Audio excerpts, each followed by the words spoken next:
Volume 3 issues directly explore the subconscious. In these episodes, I provide you with techniques to uncover your own deeper mind content, then illustrate what to look for and show you how to change. But these episodes require focus and undivided concentration. Properly applied, they deliver you deep personal insights into life and your own consciousness, beyond anything you've experienced or can find elsewhere. I suggest you only delve into Volume 3 pieces when you have the time and a quiet setting where you can focus and concentrate. Part 12 of Volume 3 dives into supposedly spiritual practices, which are actually no more than hokey spiritual fluff.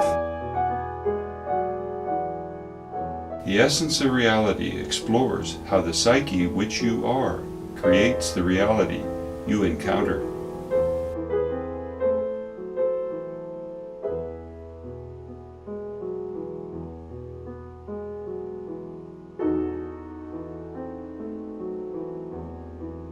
Indeed, you found the Essence of Reality, presenting a unique view of human consciousness, of your mind, and the nature of your being. We explore life's real function, well beyond the dim scope of religion and science. Those old views distort your perception of life's real flow. Insights here clarify it. You create your life's real qualities, health, success, relationships. No other source does but you. To see just how that works, well, stay tuned and come back again because there are many, many points to cover. This, like all Volume 3 clips, looks directly at consciousness with a focus on your path. The emphasis in this group has been on how you yourself manifest the reality you encounter. It seems apropos to take a look at the distortions of reality put forth by archaic occult notions, those high-minded but basically false notions of spirituality, and by hokey fluff often bandied about as mystical truth. By clarifying the inner-outer manifestation of meaningful life events, where the only driving factor is your comprehensive mind content. In clarifying all of that, it becomes obvious that much of the mystery of life's eerie unknowns come across as spooky when they are really only, in actuality, just hokey. So let's examine some of the more obvious occult fallacies and put them to rest alongside Christianity's bunk and science's shortcomings. Indian spirit guides, crystals. How about discarnate spirits explaining life? Let's lay those notions to rest, at least in your mind, if any of that hokey spiritual fluff still clogs your exhaust vents. Tom Nair here, as always exploring consciousness. Perspectives here add to my website, my books, and many talks I've given to open-minded listeners. Through a personal inner journey, I've come to see the oneness of things, an inner-outer connection of mind with reality that drives real life, yours as well as my own. Aware of that connection, you can improve real life by finding and changing inner roots to outer problems. Volume 3 here directly addresses that clear awareness, as I call it. These clips lead to understanding how consciousness manifests its reality. While in the process of flushing your subconscious, let's not forget some really old thinking that poses as somehow new age. It isn't new, it is aged, and it deters enlightenment, it doesn't enhance it. Let's look at Indian spirit guides, a sort of cliched notion in the realm of spirituality where you need one of these specialists from the other side to help you along your trail in life. As you progress on your own journey to grasp fully the timeless nature of your consciousness, it becomes very, very clear that your consciousness spans lifetimes. Beyond near-death experiences and other indications of survival of the perceived self, beyond physical death, the utter complexity of the mind, even at birth, gives clear evidence of prior existence and continuity. Much of your personal flavor is brought into a lifetime. Creative talent, taste in music, colors, in lifestyle and orientation. Indeed, you span many lifetimes. So when you die, you leave your body and return to a state which is not nearly so physically oriented as this one. But you will still perceive a reality around you. Details, the full state of being of the self between lifetimes, these things are hidden, and necessarily so, as the life format requires physical focus for a natural end to it and for its own contextual meaning. Your consciousness, though, survives. But after leaving the body, it isn't stuck in the ethnic or regional situation that was its context during the last incarnation. Meaning was doubtless derived from that last lifetime. But when it's over, you move on. There are always other things for consciousness to focus on, for growth, for interest, for a challenge. But there's a popular movement in one area of the occult to look for a spirit guide to help you along your own path toward greater awareness, and often that guide is imagined to be a carryover from an American Indian incarnation. That comes doubtless as at least some subgroups of Indians lived very close to nature, thriving as they did mostly as hunter-gatherers, deeply embedded in herd migration and seasonal availability of plant life for food. One point worth considering, if you're looking for an Indian spirit guide, if that person couldn't shed his or her former identity as an ethnic Indian long after the lifetime in that role has ended. Are you really sure you can gain guidance in life from such a backward-looking sort? I always remember back in grade school there were these older tough guy types who hung out with younger kids as it made them seem more mature and authoritative. The really mature ones, of course, associated with their own age group and older kids. It was only the backward ones who couldn't keep up with their peers who tried to dominate younger age groups. So, do you think a conscious entity existing on the other side, still thinking it's an 18th century American Indian riding horses and hallowing the imaginary Great Spirit, would have something worthwhile to tell you? My thought is, you can progress a whole lot farther down the road without such a fantasy helper. Need I ravage such pure hope as guardian angels? What do you need guarded from? Particularly when you realize that it is you alone that determines your experience. Similar castigation needs to be heaped on discarnate spirits as a group. Along my own trail early on, I used to read the Seth books, produced by Jane Roberts and her husband Robert Butts back around the 70s. These were channeled, so it was presented, by Jane Roberts, in a trance, they said, as she dictated information from an energy personality to her husband Robert Butts. The insights given were very helpful and exceptionally accurate. The notion as quoted, "you create your own reality," was my first encounter with that concept. Any viewer or reader of my books will see that same theme, not because Seth said it, but because that is the case with life and consciousness. Worthy to note, that was just a start.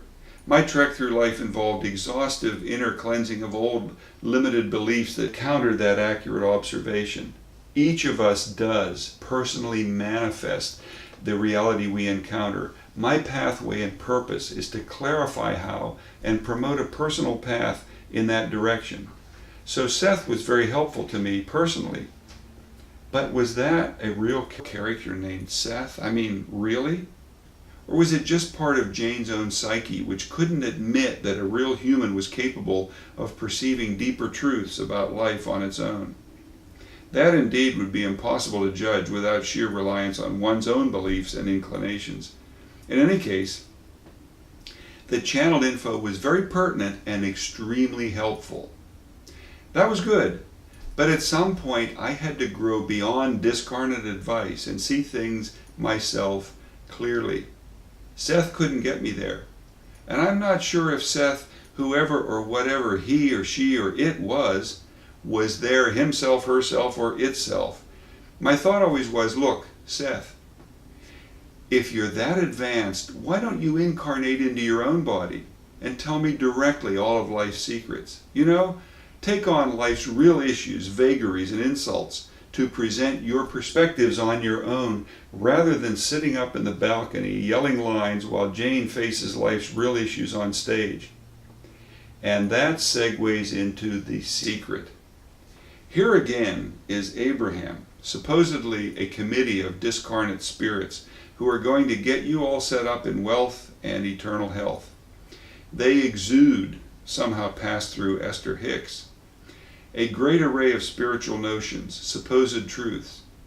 Some of these are indeed accurate. The survival of the self, manifestation of inner values, desire fulfillment, and so forth. But they have significant shortcomings. Similar to many such wonderful glitzy cure-alls, they don't really have a technique that allows you personally to fully explore your own nature, to gain real clarity and deep revision of inner negatives. Simply revising your thinking won't do it. Your real issues are much deeper. Thus, while The Secret and the Wonderment of Abraham has been a huge moneymaker for the instigator, it leaves followers stuck in a bunch of shallow, mind-bent, pseudo-functional fluff. And the same query applies just as for Seth. If Abraham, that committee in the sky, is so great and so far advanced, why don't they incarnate and spread their teachings in person? Yes, you attract the quality of your life, their law of attraction, but you don't do it from the superficial level of thought. You can bend your thoughts toward abundance and perhaps make it so, but your inner negatives will remain and lead to other problems. The secret may have been a secret, but it's only superficially accurate and will not get its gullible followers to any wonderland any more than any cult revelation or religious grandiosity. What about crystals? Aren't they imbued with mystical powers? Or pyramids, able to channel your thoughts into great heavenly levels of existence? Objects are only part of the whole, the fabric of the physical world that plays out your inner essence as it manifests. No object, not a crystal, not the skull cap of a saint, not the shroud of Turin, not a lucky charm, not the holy chalice, not water from the Jordan River. Not any object or liquid has any power over anything. Sacred objects are only deemed that, as they've been so declared by superstitious people and accepted by others who share in such tainted thinking. In that same vein, Ki, the life force, deemed powerful by various healing techniques, Ki is nothing unto itself. If one could isolate that Ki, distill it or extract it from all else, hey, it would dissipate immediately. It is nothing outside the whole of reality, which unfolds in response to your total mindset. If you imagine Ki or chakra points as causal or super spiritual insights, you'll have bought into yet another illusion. Hokey, fluff, spiritual fantasy, all of it. You exist and you manifest the life you encounter. You don't need a guide to see that. I might help a bit, but for the most part, I'm only supplying some insight and suggesting some tools. It's you making the journey. And that journey leads past and away from spirit guides, hallowed objects, and supposed discarnate spirits with their unique insights. So keep going on your own path. Let's examine some of the more obvious occult fallacies and put them to rest alongside Christianity's bunk and science's shortcomings.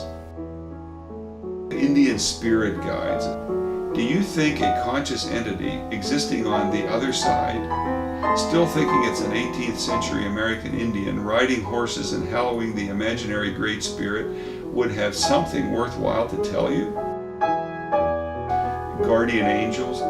What do you need guarded from, particularly when you realize it is you alone that determines your experience? The Seth books, produced by Jane Roberts and her husband Robert Butts. The insights given were very helpful. But was that a real character named Seth? I mean, really? Or was it just part of Jane's own psyche, which couldn't admit that a real human was capable of perceiving deeper truths about life on its own? the secret. Here again is Abraham, supposedly a committee of discarnate spirits who are going to get you all set up in wealth and eternal health. But they have significant shortcomings.